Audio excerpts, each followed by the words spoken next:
What's up, guys? Welcome to the channel, or welcome back to the channel. This is Living in Morris County, and today I'm going to be explaining the 5 different sections of Randolph, New Jersey, and what it's like to live in each. I'll be going through the different styles and price ranges of each neighborhood, the utilities are different from neighborhood to neighborhood, what's nearby, the schools, and the important part, whether it has access to the trails. So stay tuned to see which one's my favorite. My name is Kevin Saum, and in these videos I tell you everything that you need to know about living in or moving to Morris County and the surrounding areas. I'm also a licensed real estate agent in the state of New Jersey, and as much as I like making these videos, I would like even more to help you with your real estate needs. So when the number pops up below, feel free to give me a call or shoot me a text, and I'd be glad to help you out. The sections of Randolph that I'll be covering today are Ironia, Mount Freedom, Saum, Victory Gardens, and Millbrook. The Ironia section of Randolph is in the southwestern portion of the township, and it borders Mendham, Chester, and Roxbury. It typically has higher priced homes in this area just due to the fact that they're a lot larger. You're looking at like $1 million colonials in this section of town that are about 4,000 to 6,000 square feet over an acre of land. It's not always the case in this section. There are some homes in the 500,000 range, 600,000 range, 700,000 range, really across the street from Ironia Elementary. Basically, the further you go from Dover-Chester Road, the more expensive the house gets. So there's a little bit of a mixture of older homes, newer homes, and different sizes. So, you can still live in this section, and find a house that fits your budget. And as I mentioned, kids in this section go to Ironia Elementary. The utilities in this area are public water, natural gas, and septic. There is one lake community, Mendham Lake Estates. It has a private lake, which is kind of cool. And all of them have some level of access to the trails.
The Mount Freedom section of Randolph is in the southern portion of the township, and it borders Mendham and Morris Township.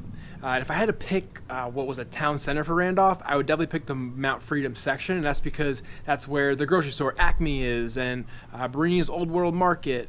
There's a bunch of pizzerias and restaurants like Rosie's and Verona's, and the Mount Freedom Golf Center is in this section. The post office is there. So if I had to pick a town hub, I would say that that's what it is.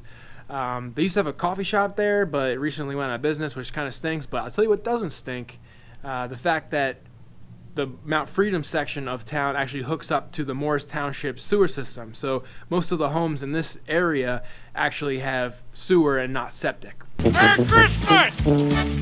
It's full! Now, a couple things about the neighborhoods is one neighborhood is the Knightsbridge neighborhood, and this is more your typical like Ironia style colonials that are close to $1 million. You're looking anywhere from like 800,000 and mid 900,000s in that range for a 4,000 square foot acre plus home in this area. But you can go right down the street in this neighborhood and find $500,000 homes that are in an area of town that were just built earlier, smaller homes, smaller acreage. And then again, if you cross Sussex Turnpike, you'll get over to the Misty Mountain neighborhood, and again, you're looking like 2,500 square feet, anywhere from like 600,000 to 750 range, depending on updates and size of the home. But it has trail access. Unlike the Knightsbridge neighborhood, the Misty Mountain neighborhood does have trail access. Kids in those neighborhoods go to Saum Elementary, and public water, natural gas in this neighborhood as well. But like I said, it's closest to the hub of the town of Randolph.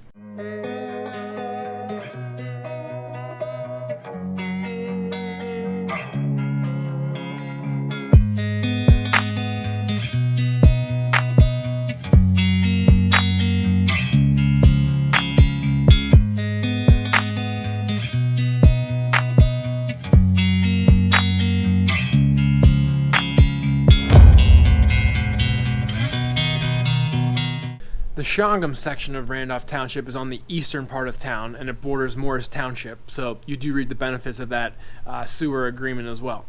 Now, the other utilities are public water, public gas. It's pretty standard throughout Randolph as a town, except for my street. I feel like I'm the only street that doesn't have natural gas, but that's for another YouTube video, I guess.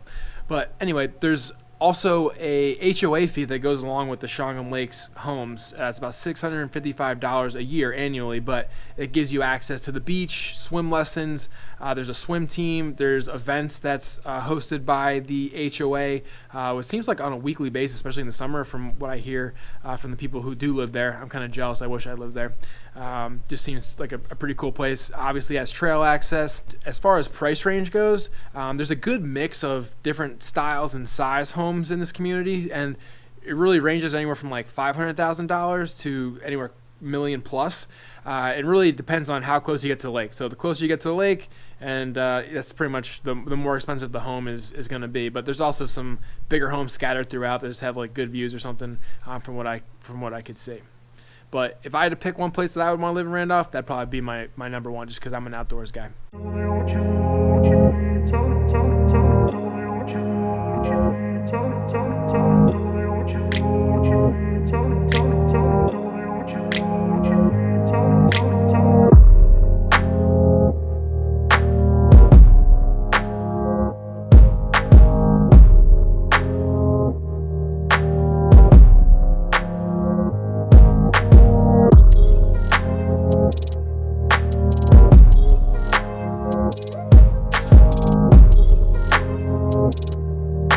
The Shongum section also has this little area that I like to call the Brundage Bungalows, which is actually where I live. So it's right by Brundage Park, and it's kind of cool because it's like the hub of the Randolph trails, which is great for an outdoorsman like myself, because I can walk easily to Freedom Park, to Brundage Park, and really access any part of the trails just like from this central location. In addition, it's also an interesting area because there's a good mixture of older homes, newer homes. Like I live in a old bungalow that was expanded upon, maybe 20 years ago, so it has a second floor now, but there still are some of these smaller bungalows in this community, and there's also your traditional colonials that are, close to $1 million. So there's a good mix of types of houses, and, depending on your price range, you might be able to find a place that is a good fit in this area. One thing to note is that the utilities are slightly different than they are from the other parts of the Shongum section, and that this area, the Brundage Bungalow section, it's more further west in the township and doesn't have access to that Morris Township sewer, so it is septic in this area. Kids in this section also go to Center Grove Elementary as opposed to Shongum Elementary like they do in the Shongum Lakes community.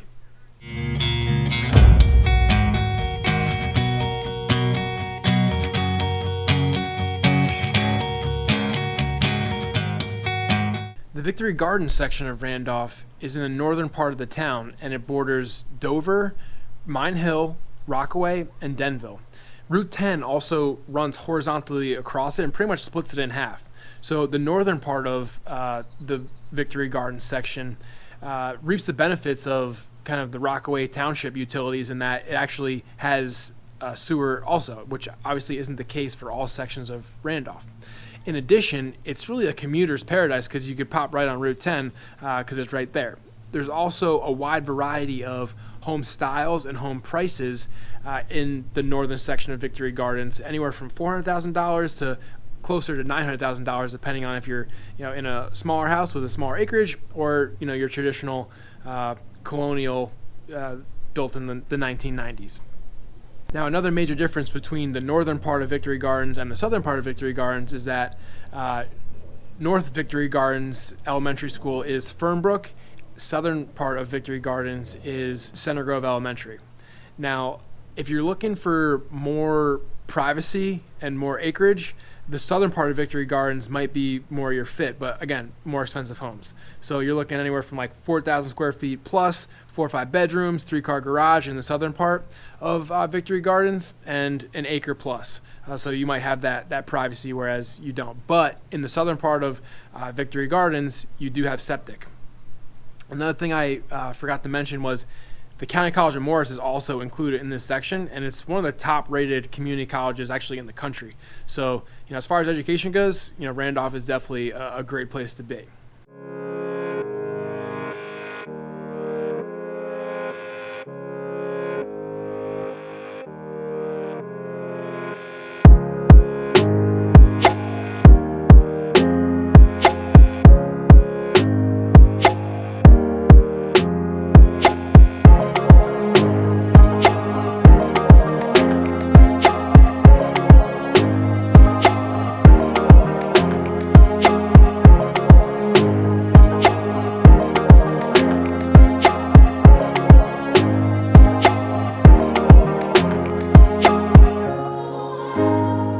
Last but certainly not least is the Millbrook section of Randolph, which is the very northern part of the town, and it borders Dover.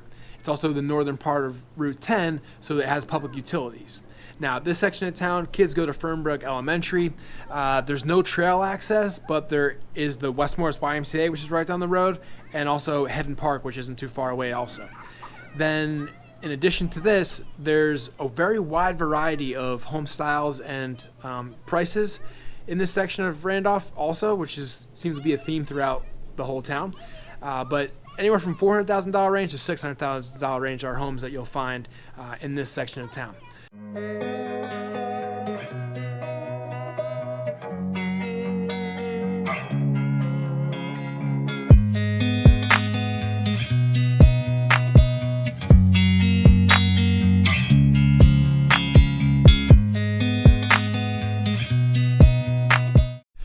So as you can see, there's a little bit of something for everybody in Randolph. If you're planning on moving here in Morris County or in the surrounding areas, make sure that you give me a call at the number below, or shoot me a text, or give me a follow.